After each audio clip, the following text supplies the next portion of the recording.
Uma jogada inesperada. Parte 4. Um vasto sindicato do crime conhecido como Oito Dedos espreitava nas sombras do reino. Havia 8 divisões dentro do sindicato, dentre elas havia a divisão de contrabando. Christopher Olsen, membro da referida divisão, exibia a faceta de um comerciante honesto. Suas palavras tinham bastante peso na principal rota comercial que ligava a capital real ao lado oeste do reino. Como tal, ele foi um dos pioneiros ao experimentar seus armazéns sendo saqueados, perdendo vários tipos de mercadorias durante o alvoroço criado por Jaldabaoth. Eles tiveram perdas substanciais, mas isso não significou o fim para seus negócios. Ainda assim, era necessário um tempo considerável para recuperar essas perdas, então ele considerou ser necessário pegar emprestado parte dos fundos da Oito Dedos. Afinal, era preciso gastar dinheiro para ganhar dinheiro, era assim que as empresas operavam. Claro, isso também poderia levar a maiores perdas, mas desde que mantivesse a cabeça baixa e evitasse riscos desnecessários, não havia muito com o que se preocupar.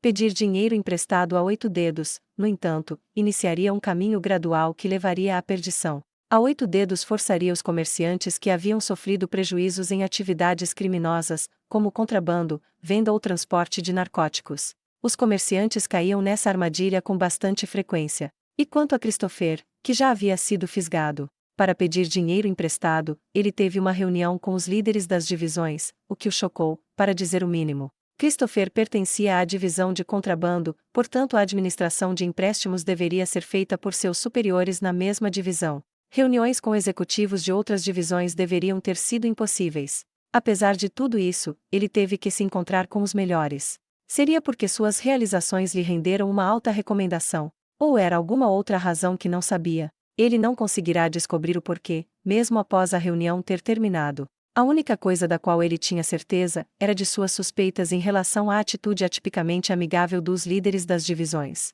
Como alguém acostumado ao lado sombrio da sociedade, ele mais do que ninguém tinha noção do quanto eram temíveis. É claro que a boa vontade desses chefões da máfia poderia ser tão facilmente falsificada quanto qualquer outra coisa. Outra coisa que chamou sua atenção foi o fato que eles, beneficiários de seus status no mais alto escalão da organização, aparentemente levavam a própria saúde muito a sério. Embora se perguntasse o porquê de serem um pouco magros demais, eles eram definitivamente mais saudáveis em comparação com seu corpo acima do peso. Essas pessoas importantes tinham prontamente lhe assegurado um trabalho. O tipo de trabalho a ser concedido dependia de vários fatores, como a quantidade de dinheiro emprestado, o valor da pessoa como ser humano e se a supracitada pessoa poderia ser útil para Oito Dedos no futuro.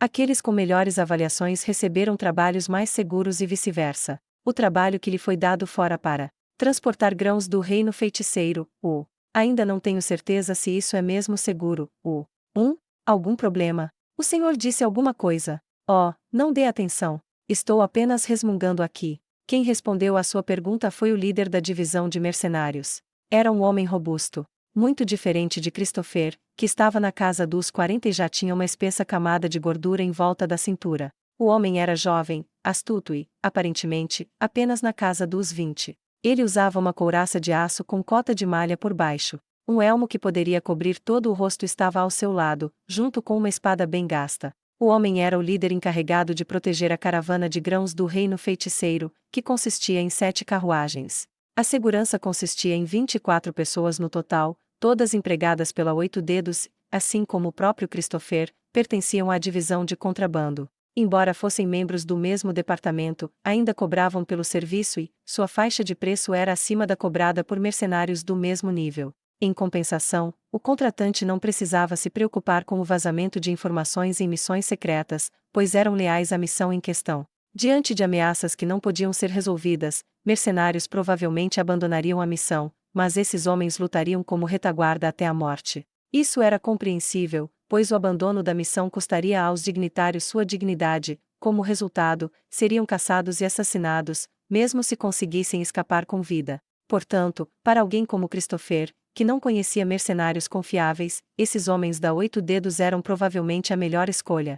Mas, uma vez mais, para esta missão em específico, eles eram a única escolha que tinha. Foi uma ordem direta dos superiores usar esses homens. Para compensar a falta de opções, eles deveriam prestar seus serviços gratuitamente e, assim, sobraria fundos excedentes para contratar ainda mais mercenários. Claro que, ao contratar mercenários extras ele praticamente declararia desconfiança em relação aos homens. pois implicitamente ignoraria o fato de o alto escalão tê-los especificado, de modo que a contratação de outros mercenários podia ser vista como desobediência direta às ordens deles. Depois de pensar um pouco, Christopher decidiu não contratar mercenários extras. Até porque, todos os guardas pareciam bastante capazes, mas é claro que Christopher, que não era guerreiro, não conseguia calcular adequadamente suas forças. Entretanto, isso não foi um problema, pois homens mais capacitados no ramo já os havia lhe assegurado, afirmando que eram excelentes. Ir contra a ordem seria perigoso, independentemente do motivo. Dito isto, se lhe fosse perguntado se deseja partir com um bando tão pequeno, ele teria desejado homens mais capazes. Seria ótimo se ele pudesse pedir emprestado o chefe da divisão de segurança, um membro dos 6 braços, o grupo de coação da 8 dedos. Desnecessário dizer que esse desejo nunca se tornaria realidade. Dizia-se que os 6 braços, incluindo seu líder Zero, que era considerado o guerreiro mais forte de toda a 8 dedos, foram exterminados em um conflito com a família real, pouco antes da calamidade causada por Jaldabalt. Informações credíveis atribuíram sua derrota a Breumglaus, um guerreiro amando da Princesa Dourada. Seria ultrajante supor que todos os 6 foram derrotados por uma única pessoa, mas aparentemente a Rosa Azul, um grupo de aventureiras adamantite, também se juntou à luta. A partir disso, Christopher deduziu que provavelmente havia sido uma batalha de 6 contra 6. Dizia-se que a divisão de segurança havia perdido a maioria de seus membros na batalha. No momento, todos os departamentos estavam construindo uma força particular para compensar a perda, a ponto de até os membros da divisão de assassinatos começarem a operar sob holofotes. Curiosamente, isso conseguiu melhorar o humor dos membros da 8 dedos, ao ponto de que agora estavam melhor do que eram antes do aparecimento de Jaldabalt. Os conflitos internos eram abundantes no passado e não era improvável alguém sendo vítima de armações sujas ao mero ato de virar as costas. Alguns comerciantes até eram denunciados às autoridades por pessoas de outros departamentos durante os estágios mais cruciais de missões de contrabando. No momento, porém, os líderes estavam sendo tão cooperativos entre si que quase enojava quem testemunhasse. Os negócios se expandiram como resultado e os lucros ilegais de cada empreendimento também cresceram. Prua! O líder mercenário peidou audivelmente enquanto bocejava. Era um fenômeno fisiológico inevitável, mas ele não tinha intenção de se desculpar. Uma ação vergonhosa. Christopher franziu o senho. Esse foi o pior som para acordar de um devaneio. Ele sinceramente queria reclamar, mas esse homem seria seu companheiro durante a viagem de ida e volta para Hellovel, uma grande cidade portuária no lado oeste do reino. Seu desejo de manter um relacionamento amigável com ele suprimiu seu desejo de reclamar. Os navios seriam usados para transportar a carga de Hellovel para o Reino Sacro, de modo que esse seria o trabalho de um determinado comerciante marítimo. Era um homem importante e Christopher o conhecia bem. Foi uma surpresa quando soube que o homem também era membro da 8 dedos, mas ele alegou que estavam colaborando apenas para os benefícios mútuos. Ainda assim, ele não pôde deixar de se preocupar. Você parece relaxado. Não acha que alguém vai nos atacar? Oh, não senti nada esquisito, então não deve haver problema. Deve estar pensando que sentimentos não podem ser confiáveis, né? Bem, eu sei bem de onde isso vem, mas com certeza passou por momentos na sua vida que pensou isso vai dar certo, não foi? Também há momentos em que teve um mau pressentimento e tentou fazer algo a respeito, e no fim acabou sendo verdade mesmo ou algo assim. Sim, eu tive essas experiências. Viu só?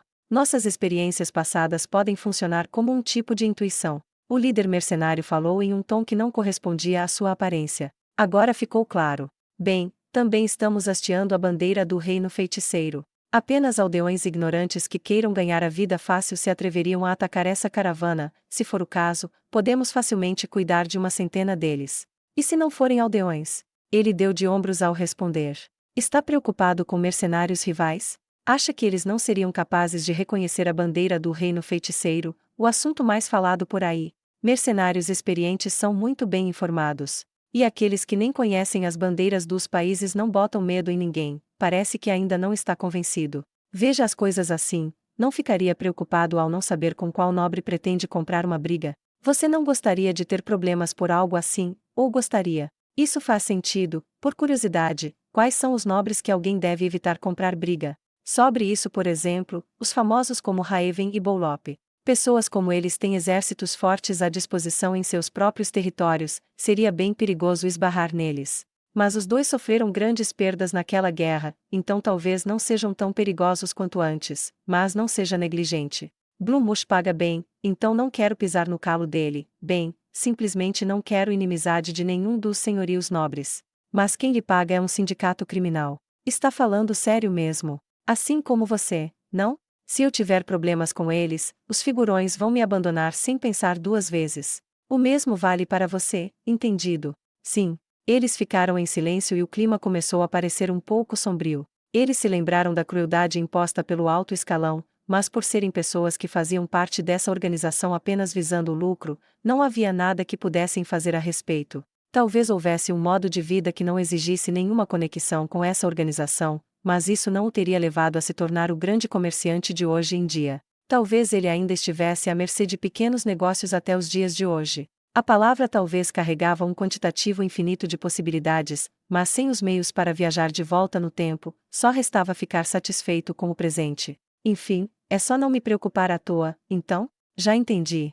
Mas então, qual é a pior ameaça que podemos enfrentar no meio do caminho? Se o inimigo usar flechas flamejantes para tentar queimar a caravana, queimar tudo, sem roubar, isso significaria que nos envolvemos numa conspiração, um problema nacional. Ou uma armadilha de uma organização rival. Uma organização que consegue rivalizar com a 8 dedos, isso é mesmo possível? Não sei. Até um grupo rival provavelmente não gostaria de queimar os bens do reino feiticeiro, a menos que estejam confiantes de que nenhuma pista será deixada para trás. Do meu ponto de vista, acho que conspirações nacionais ou artimanhas do reino, talvez de países vizinhos, são mais preocupantes. Há uma chance muito maior de vir algo dessas fontes do que de outros lugares. Se for esse o caso, então não há motivos para se preocupar com isso, não é? Ainda assim, parece seguro por enquanto. Não se preocupe, apenas sente-se em algum lugar firme aí. A caravana logo se aproximou de uma floresta. Eles poderiam utilizar esse fato para estimar sua localização aproximada. Christopher montou uma imagem mental de um mapa para confirmar que estavam realmente fazendo um bom progresso. Ele finalmente podia relaxar. Ferrar com um trabalho relacionado ao reino feiticeiro convidava algumas consequências aterrorizantes. Já era por volta do meio-dia. Só precisavam atravessar por essa floresta e então poderiam fazer uma pausa como planejado. A floresta em questão não era selvagem, mostrava sinais de ser bem mantida por homens, por isso não demoraria muito tempo para atravessar o lugar. O relinchar de cavalos pôde ser ouvido dentro da carruagem, então começaram a desacelerar. Christopher deu uma espiadela no líder mercenário e notou que sua aura era completamente diferente de antes, as coisas estavam ficando sérias. Licença, mas parece que tenho um trabalho a fazer. 2 homens abriram a porta e colocaram a cabeça para dentro, subordinados do líder mercenário. Desculpe, chefe. Esse cara acabou de me informar que há muitos aldeões escondidos na floresta. O mercenário disse quando se virou para encarar Christopher. Aquele a quem ele se referia como esse cara era o olheiro deles. Não são bandidos, mas aldeões? E como sabia disso? Sim. Primeiro, o equipamento deles. Não estão bem armados e não têm armaduras. Muitos estão usando enxadas como armas improvisadas, nada de clavas, mas enxadas. Até pedras podem ser armas, mas são enxadas então? Isso é estranho. Não, mas pelo menos são de metal. Não vi detalhes a esse ponto, mas pelo que vi, parecia ser de madeira. Christopher, que ouvia silenciosamente a conversa, pensou que deviam ser apenas aldeões comuns que estavam voltando para casa depois de trabalhar em suas fazendas. Hã? Sério? Enxadas? Será que querem fazer uma brincadeira de mau gosto? Não parecia que era o caso. E se enviar alguns homens para dispersá-los? Talvez seja muita cautela nossa. O líder mercenário murmurou. A situação exigia que todos falassem o que pensavam, e provavelmente era por isso que ele estava murmurando alto o suficiente para os outros ouvirem. Provavelmente. Com licença, desculpe por me intrometer na conversa, mas posso dizer uma coisa. Ah, tudo bem. Sendo algo construtivo, quanto mais melhor. Antes de tudo, essa floresta é bem mantida, uma floresta cultivada, as pessoas deixam seus porcos revirarem a terra aqui ou algo assim. Será que não estão apenas reunindo os porcos? Se for isso e agirmos para dispersá-los, pode parecer que estamos tentando roubar seus porcos. Também hasteamos a bandeira do reino feiticeiro. Se circulasse um boato de que o reino feiticeiro está roubando porcos, não seria muito pior para nós se eles descobrissem. O líder mercenário sugou os lábios. Até aquele momento, eles tinham sua segurança garantida pela bandeira. Eles tinham o direito de passagem por algumas cidades ao longo do caminho e foram tratados com respeito por causa disso, mas agora parecia que a graça do reino feiticeiro havia se transformado em algemas. Envergonhar o reino feiticeiro convidaria desgraça sobre suas vidas. Foi por isso que Christopher não se atreveu a trazer nenhum contrabando em meio à carga. Você disse que havia muitos deles, estamos falando de quantos? Fazendo uma estimativa aproximada, parecia que tinha cerca de 50 homens. Eu acho que é muita mão de obra para algum trabalho agrícola, e você, o que acha? Ele apenas criava demanda para trabalho agrícola, já seus pais também eram comerciantes. Christopher não tinha experiência em criar porcos.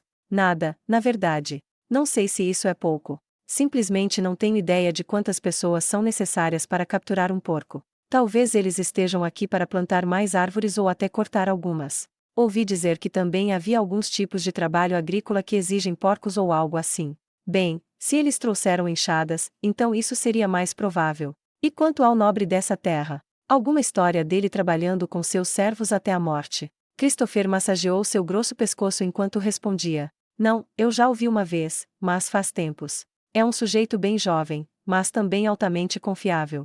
Seu mandato também tem sido estável sob sua administração. Se ele aprendesse mais sobre a etiqueta da aristocracia e das estratégias políticas, ele teria um futuro brilhante pela frente. Embora não se conhecessem bem, eles haviam conversado quando Christopher forneceu álcool a uma taverna na capital que estava sendo financiada pela Oito Dedos. Era lamentável que Christopher não tivesse recebido um mandado de nomeação, por isso nunca havia negociado com aquele nobre mesmo quando tinha que passar por esse trecho da estrada em seu território antes. O Lorde deste local tinha potencial digno da atenção de Christopher, e não havia a menor razão para ser do tipo que mobilizava os residentes de suas terras para atacar caravanas. Pelo que Christopher se lembrava, não havia muitos aldeões com fome nessa região, ainda mais famintos o suficiente para atacar uma caravana de comércio, e comer os 50 homens. Havia um mundo de diferença entre ele e o homem apresentado a Christopher por Ilma Signaeus. Não, a inferioridade daquele homem era tanta que compará-lo seria desrespeito. Christopher não pôde evitar franzir a testa com a lembrança de ter sido ofendido na ocasião. Chefe, mesmo se fossem atacar, eles são apenas 50 aldeões desarmados e sem armaduras. Devemos ser capazes de derrotar eles facilmente. Quais são as chances de que isso seja uma fachada e que haja mais soldados prontos para nos emboscar? Os dois mercenários se entreolharam ao ouvir o que o líder disse. Isso é possível. Devemos explorar os arredores. Se for assim, vamos precisar de mais um tempinho. Melhor prevenir do que remediar, vão. E por favor, não demorem muito, se não cumprirmos o itinerário, eu vou ter que marchar com um exército de vagões na próxima vez, só para compensar o tempo que perdemos. Entendido, é só dar uma olhada rápida e voltar quanto antes. O batedor assentiu e saiu correndo. Após cerca de 10 minutos, ele voltou a relatar que, além dos 50, não parecia haver mais os esperando na suposta emboscada. Eles chegaram à conclusão de que deveriam estar lá para o trabalho agrícola e continuaram seu caminho. Nem 5 minutos se passaram antes que a carruagem parasse novamente. Patrão, desculpa por incomodar de novo, mas poderia sair por um segundo. Os aldeões bloquearam a estrada. Se eles tivessem alguma intenção maliciosa, assustá-los resolveria, mas eles parecem indiferentes, letárgicos ou sei lá, não parecem normais. Então, pode sair e conversar com eles. É claro que sua segurança é a nossa principal preocupação, então preparamos esse escudo aqui. Para dizer a verdade, Christopher realmente queria recusar o pedido do mercenário. Ele não acreditava em suas próprias habilidades, afinal, ele havia evitado todo e qualquer confronto violento ao longo de sua vida. Mas isso não era algo que ele poderia ignorar. Pois se estivessem envolvidos em uma disputa sobre o que aconteceu hoje, custaria a Christopher o acesso a essa estrada. Nesse caso, isso não afetaria apenas ele, mas possivelmente também seus filhos que herdarão seus negócios.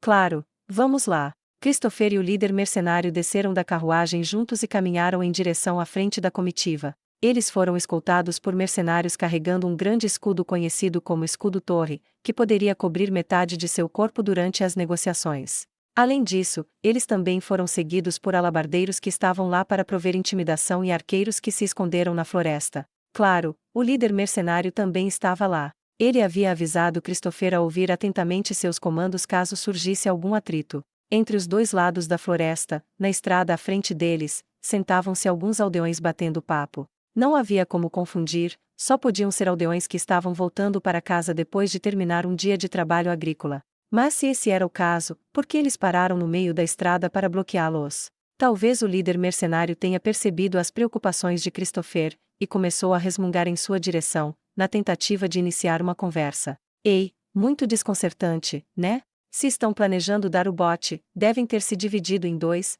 podem estar escondidos na floresta. Existem várias maneiras de montar uma emboscada, mas nenhuma exigiria ficar plantado no meio da estrada. Nenhum comandante seria estúpido o suficiente para cometer um erro desses. Será que eles estão tentando nos assustar? Nos assustar?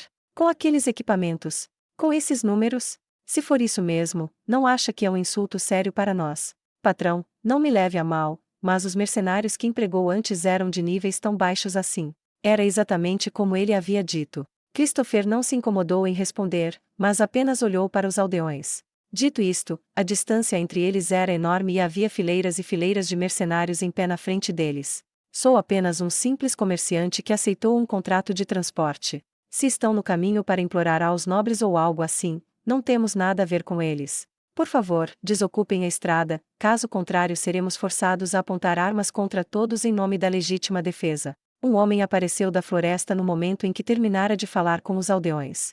O homem trajava um conjunto requintado de armadura completa, mas como ele não usava elmo, Christopher pôde ver seu rosto. Era alguém que Christopher havia conhecido antes. Infelizmente, pelo bem do futuro do reino, não posso permitir que você passe. Hein? Christopher não conseguiu não fazer esse som. Não foi apenas ele, os mercenários ao redor dele tinham emitido sons semelhantes também. Já entendi. Parece que houve algum tipo de mal-entendido, estamos apenas transportando a ajuda alimentar do reino feiticeiro para o reino sacro. Eu comia. Grum, eu sabia. É exatamente por isso que estou fazendo isso. Que merda é essa que esse sujeitinho está falando? Ou melhor, que tipo de processo de pensamento o levou a pensar isso? Christopher ficou perplexo até as profundezas de seu coração. Não tão rápido. Não importa o que esse tolo desagradável pensa. Até onde eu me lembro, as terras deles são longe daqui, ou eu errei. Por que ele está aqui? É uma conspiração deles. Mas o lorde desta terra se rebaixaria ao ponto de trabalhar com esse sujeito.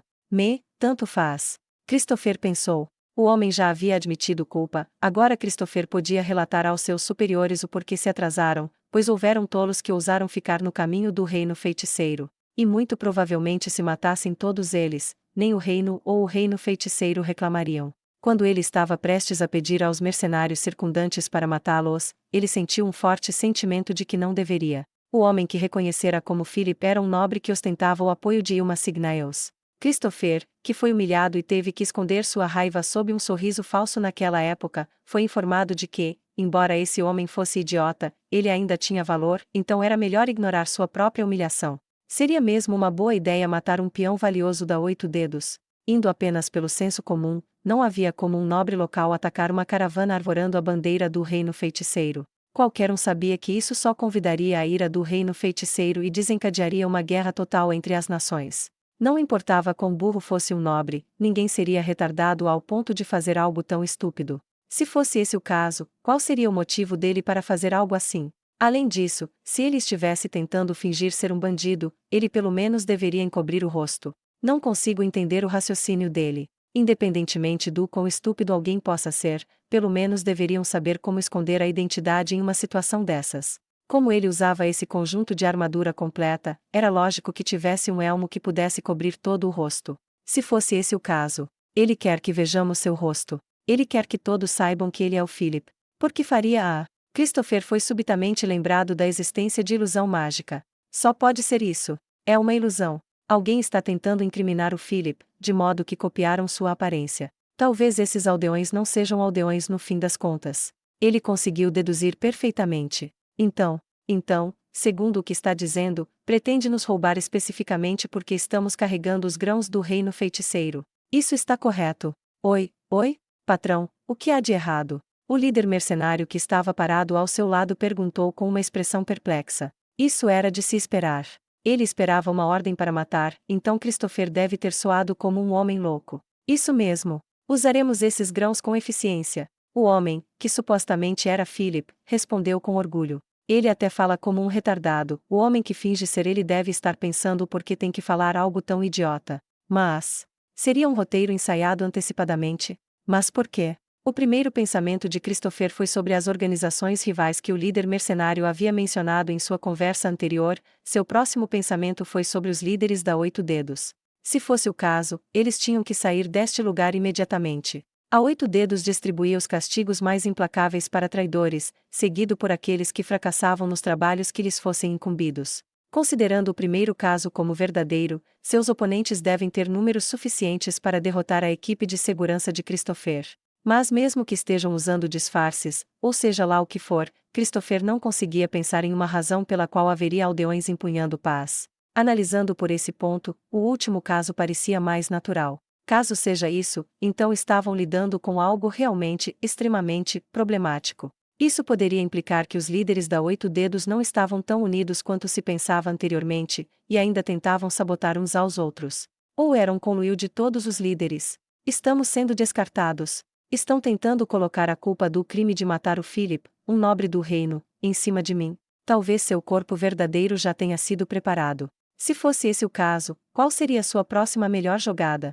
Hey, patrão? O que estamos fazendo? Está assustado, é? Sabe que podemos lutar contra ele sem nem suar, né? Embora esse biruta de aparência nobre possua uma armadura bastante impressionante, ele não parece ser habilidoso. O líder mercenário falou em tom sussurrante. Não foi uma boa hora, ele não deveria ter interrompido os pensamentos de Christopher. Calma. Apenas espere um minuto. O problema não se resolveria esperando. Mas se fossem jogar o trabalho de matar Philip em cima dele, por que não mencionaram isso antes? Pois se tivessem contado a Christopher com antecedência, ele não pensaria duas vezes. Ele teria acabado com ele como se fosse apenas um bandido normal. Então, o plano consistia em fazer com que a caravana do reino feiticeiro matasse um dos nobres do reino e levasse as nações à beira da guerra. Esse pensamento fez Christopher incontrolavelmente inclinar a cabeça. Na situação do modo que estava, era mais comum um comerciante do reino matando um dos nobres do reino em legítima defesa. Seria difícil forçar uma guerra nessas condições. É claro que Christopher, como alguém que tinha conexões profundas com o submundo do crime, sabia muito bem que muitas pessoas não pensariam duas vezes antes de fazer algo, desde que tivessem um motivo para tal. Havia também pessoas que matariam por motivos triviais, mas era difícil imaginar um país sendo tão impulsivo. Só resta uma possibilidade. O alto escalão já decidiu isso há tempos, mas a decisão nunca chegou a mim, então é apenas um mal-entendido.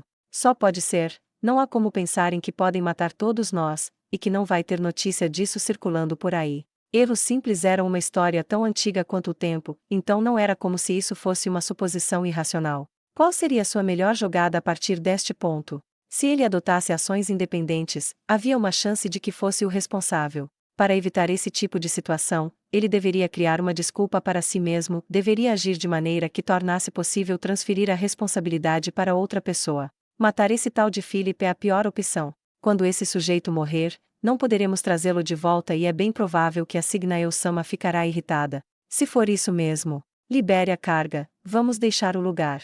Se fizermos isso, ele não irá nos perseguir, não é mesmo? Hein? Christopher fez o possível para ignorar os sons perplexos que saíam da boca do líder mercenário. Claro, não pretendo prejudicar os comerciantes do reino. Mesmo que não seja diretamente, você ainda está me prejudicando. Embora esses fossem seus pensamentos cheios de ódio, Christopher não deixou que isso aparecesse em seu rosto. Oi, oi, oi? Foi isso mesmo que eu ouvi. Tá falando sério mesmo? O que está acontecendo? Que coisa é essa? Te enfeitiçaram? Ouviu um exército inteiro que ninguém mais consegue ver? Esta é uma ordem do seu patrão, preparem-se para uma retirada completa. O líder mercenário revirou os olhos e ficou quieto por um momento. Talvez ele estivesse considerando a possibilidade de Christopher estar enfeitiçado, ou considerando suas próprias opiniões e futuro. Depois de um tempo, com uma expressão de não acredito nisso, ele disse: já entendi. Os mercenários cobriram Christopher enquanto se afastavam. Ele permitiu que todo o grão fosse retirado, mas ele sabia a quantidade exata e o que exatamente estava na carga. No pior dos casos, ele ainda poderia recomprar uma nova carga de grãos e enviá-la ao reino sacro. Eles não seriam tão exigentes ao ponto de querer justamente essa caravana de grãos, certo? Embora ele tivesse que se desculpar com o comerciante marítimo que o esperava, era imperativo que ele retornasse à capital para perguntar a Signael-sama sobre isso. Christopher sabia do fundo do coração que não havia uma maneira fácil de sair dessa situação.